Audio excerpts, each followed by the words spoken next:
کی عوام کا، لاڑکانہ شہر کے لوگوں کا دل کی اتھاہ گہرائیوں سے شکریہ ادا کرنا چاہتا ہوں۔ کل رات جو میری آنکھوں نے دیکھا وہ حیران کن تھا۔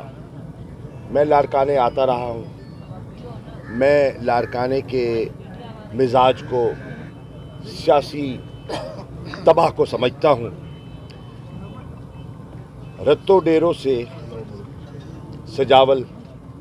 سجاول سے میرو خان اور لاڑکانہ شہر، جگہ جگہ جو لاڑکانہ ضلع کے لوگوں نے ہمیں محبت اور عزت دی ہے، میں اس کو کبھی بھلا نہیں سکتا، اور تحریک انصاف آپ کا جتنا شکریہ ادا کرے کم ہے۔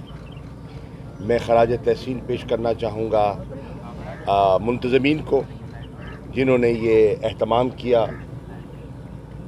کنڑ صاحب تشریف فرما ہیں، ڈاکٹر صفدر عباسی صاحب، معظم عباسی صاحب، جنہوں نے بڑی جواں مردی سے الیکشن لڑا، توقع سے زیادہ پیسہ دیا ہے۔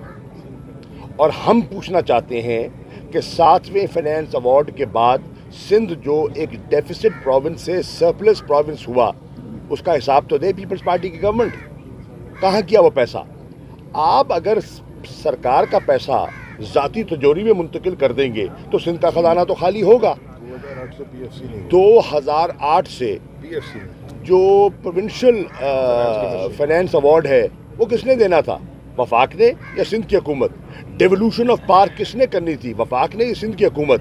بلدیاتی انتخابات کا جو آپ نے قانون بنایا ہے جس کو تمام جماعتوں نے مسترد کیا ہے، وہ وفاق نے بنایا ہے، وہ عمران خان نے بنایا ہے، وہ تحریک انصاف کا تحفہ ہے یا سندھ کی حکومت کا ہے؟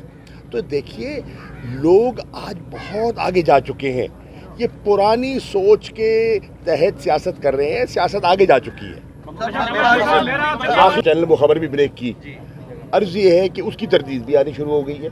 آج میں نے خود ریاض فتیانہ صاحب کا ان کا بیان سنا ہے، انہوں نے کہا کوئی باضمیر تحریک انصاف کا MNA عمران خان کو نہیں چھوڑے گا، اور یہ جو پروپیگنڈا کیا گیا ہے، میرا نام شائع کیا گیا ہے، میں اس کی تردید کرتا ہوں۔ ان کا بیان ہے، میں آپ کو پیش کر سکتا ہوں۔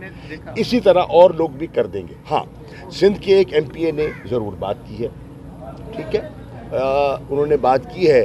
اب اس کی وجوہات کیا ہیں؟ اور وہ ڈائریکٹ الیکٹ نہیں ہوئے تھے، وہ تو PTI کا ایک قسم کا تحفہ ان کو ملا تھا۔ بہرحال یہ ان کی رائے ہے، انہوں نے جو کہا وہ اللہ ان کو خوش رکھے۔ سر، کیا آپ سمجھتے ہیں کہ